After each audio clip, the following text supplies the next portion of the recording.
Last year was definitely another great success for us at McLaren.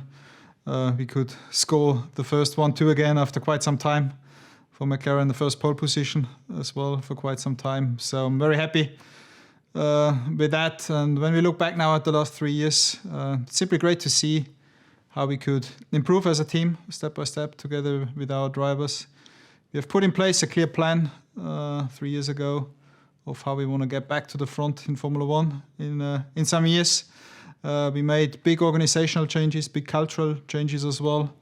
We are heavily investing in updating our infrastructure, and with all the boys and girls we have on board now at McLaren, we made good steps the last 2 years. At the same time, we know that there's still big steps we have to make in order to be back at the front in Formula One, but that's what we are focused on and we are committed to.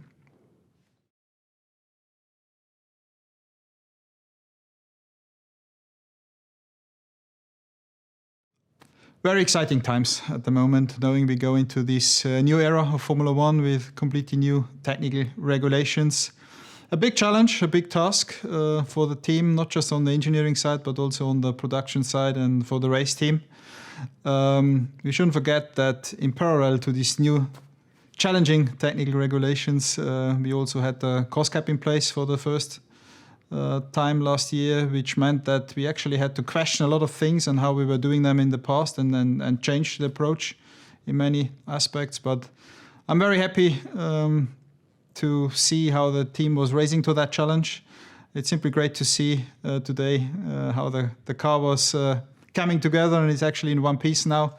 And everyone at McLaren now simply can't wait to get back on track in Barcelona, see where we are in terms of pecking order. And then I think what will also be very interesting going into this first year under these new technical regulations, how the development war between all the teams will play out. Because I definitely think that the pecking order we see at the first race will not necessarily be the same throughout the season.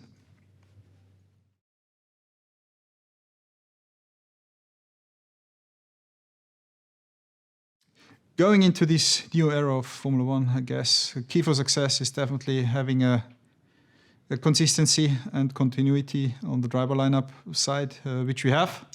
We are absolutely convinced we have one of the best lineups in the paddock, and actually looking forward to see how this will play out this season with Lando and Daniel.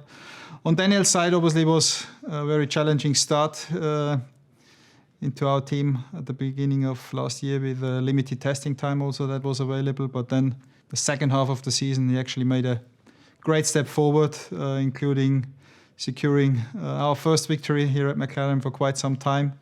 And I'm simply looking forward now on Daniel's side to, let's say, build on this foundation and experiences from last year, go into this new season with a lot more testing as well, and then see him more often celebrating after a good race weekend. And then on Lando's side, he's with us now since 2017. He's going into his 4th year now with us.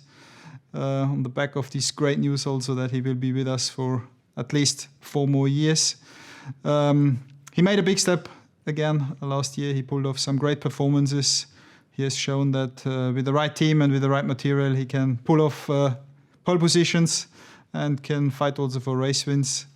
So also with Lando, I'm looking forward to try collecting more trophies again.